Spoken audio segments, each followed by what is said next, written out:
ભારતના ઉત્પાદન સેક્ટર અને જોબ માટે talentwale.comનું લોન્ચિંગ અમદાવાદ ખાતે કરવામાં આવ્યું, જે ઔદ્યોગિક અને નોકરી ક્ષેત્રે પીએમ મોદી મેક ઇન ઇન્ડિયાના સૂત્રને સાર્થક કરશે.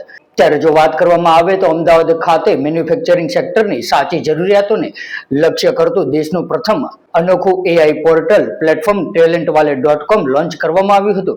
ત્યારે ભારતના ઐતિહાસિક વિકાસ નવા યુગમાં પ્રવેશ આપવાની દિશામાં એક મહત્વપૂર્ણ પગલું છે. ત્યારે આ talentwale.com નામની પહેલ કરવામાં આવી છે, જેમાં દેશનું પ્રથમ મેન્યુફેક્ચરિંગ ઓનલી ભરતી પોર્ટલ તરીકે talentwale.com ઉત્પાદન ક્ષેત્રમાં કામ કરતી કંપનીઓ અને કુશળ માનવ શક્તિ વચ્ચેનું અંતર પૂર્ણ કરવા માટે ખાસ વિકસાવવામાં આવ્યું છે, જે સામાન્ય જોબ પોર્ટલો દરેક ક્ષેત્રની નોકરીઓને એક સાથે રજૂ કરે છે. ત્યારે આવનાર સમયમાં engineering, chemicals, machinery, automobiles, plastic, pharma, electronics અને રિન્યુએબલ એનર્જી જેવા ક્ષેત્રોમાં વિશાળ વૃદ્ધિ થવાની પણ શક્યતાઓ સામે આવી રહી છે. ત્યારે આ વૃદ્ધિને સપોર્ટ કરવા માટે દેશને મજબૂત માનવ શક્તિ ઇકોસિસ્ટમની જરૂર છે અને talentwale.com આ ઇકોસિસ્ટમનો આધાર સ્તંભ બનાવવાની પ્રતિબદ્ધતા ધરાવે છે. ખાલી બે વસ્તુ કહીશ આના માટે હું. આ એક એક્સક્લુઝિવલી ખાલી મેન્યુફેક્ચરિંગ ઇન્ડસ્ટ્રીઝ માટેનું પોર્ટલ છે અને બીજું છે એઆઈ બેઝ અને કમ્પ્લીટલી જે એઆઈ મોડલનો અત્યારે જે બૂમ ચાલી રહી છે એઆઈની, એના પ્રમાણે અલગ અલગ કંપનીઓને રાઇટ કેન્ડિડેટ શોધવામાં આ હેલ્પ કરશે અને કેન્ડિડેટને પણ એક્ઝેક્ટ જોબ શોધવામાં એમના લોકેશનથી આઉટ લોકેશન પણ એ લોકોને એક્ઝેક્ટ જોબ શોધવામાં હેલ્પ કરશે. તો ખાસ કરીને મેન્યુફેક્ચરિંગ ઇન્ડસ્ટ્રીઝ માટે.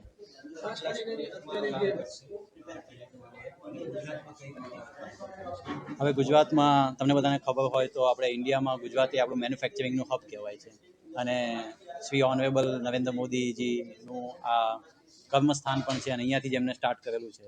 અને આપણું ઇન્ડિયાનું પણ વિઝન છે, એમનું વિઝન છે કે ઇન્ડિયા નેક્સ્ટ 5 વર્ષમાં ઇન્ડસ્ટ્રીઝમાં ડબલ ગ્રોથ કરશે. જે કંપનીની હાલમાં કાઉન્ટ છે એના કરતાં ડબલ થઈ જશે.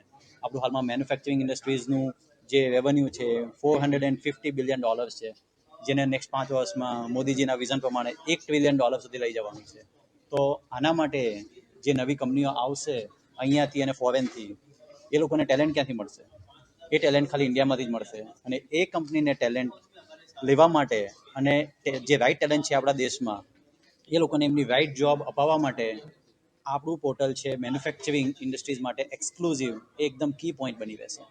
ખાસ કરીને આમાં જોડાવા માટે જે બીજી જે અન્ય જે જોબ પ્રોવાઈડ કરતી જે કંપનીઓ છે એ સાઇટ્સો છે અને જે આપણી જે ટેલેન્ટ વાળી છે એમાં કેટલો તફાવત છે, કેવી રીતના જોડાઈ શકે છે? તો જે હાલમાં જે કંપનીઓ છે આપણી ટ્રેડિશનલ Naukri.com છે, લિંક્ડઇન છે કે ઇન્ડીડ છે, આ બધી કંપનીઓ પહેલાં તો અમે લોકોએ વારંવાર રિપીટ કર્યું કે આઈટી હેવી કંપનીઓ છે. એમાં 85% ખાલી આઈટીની ફોર્સિસ છે, આઈટીની કંપનીઝ અને આઈટીના કેન્ડિડેટ. એમાં મેન્યુફેક્ચરિંગ ઇન્ડસ્ટ્રીઝ કાઇન્ડ ઓફ નહીવત છે હવે. અને બીજી વસ્તુ એ કે ડિપાર્ટમેન્ટ્સ, જે આપણે વાત કરી કે એક્ઝેક્ટ ડોમેઇન અને એક્ઝેક્ટ ટેલેન્ટ, જે મેન્યુફેક્ચરિંગ ઇન્ડસ્ટ્રીઝમાં થોડું ડિટેલિંગ હોય છે, એમાં ખાલી એક લાઇનમાં જોબ ડિસ્ક્રિપ્શન નથી હોતું.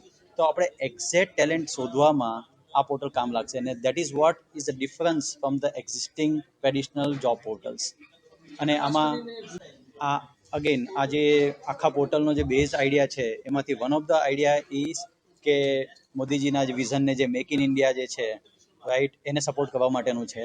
હવે મેક ઇન ઇન્ડિયા આપણે બોલીએ તો છે દરેક ડિપાર્ટમેન્ટમાં, પણ એ મેક ઇન ઇન્ડિયા રિયલમાં થાય છે એના માટે કંઈક તો કામ કરવું પડશે ને, રાઈટ? એના માટે આપણા પ્રધાનમંત્રી એ કંપની લાવીને મૂકી દીધી, પણ એ કંપનીમાં ટેલેન્ટ ક્યાંથી આવશે? એ કંપનીમાં કામ ક્યાંથી આવશે? રાઈટ? હવે કામ પણ ચાલો ફોરેનથી આવી ગયું કે આપણે મેન્યુફેક્ચરિંગ ચાલુ કરી દીધું, આપણે નવા એરક્રાફ્ટ બનાવવાના અહીંયા ચાલુ કરી દીધા, ડિફરન્ટ ડિપાર્ટમેન્ટ બનાવવા ચાલુ કરી દીધા, ઓટોમોબાઈલ ચાલુ કરી દીધી. તો એનું એક્ઝેક્ટ રાઇટ ટેલેન્ટ છે એ આપણે શોધવું હોય તો કેવી રીતે આવશે? તો that was the base idea કે મોદીજીના જે મેક ઇન ઇન્ડિયા જે છે એને સપોર્ટ કરવા માટે આખું પોર્ટલ ઊભું થયેલું છે. અને જે આપણી ઇકોનોમીને મેન્યુફેક્ચરિંગ ડોમેનની અંદર $450 બિલિયનથી આપણે ડબલ કરવી છે નેક્સ્ટ 5 વર્ષમાં, એના માટે એકદમ બેઝ છે આ પોર્ટલ.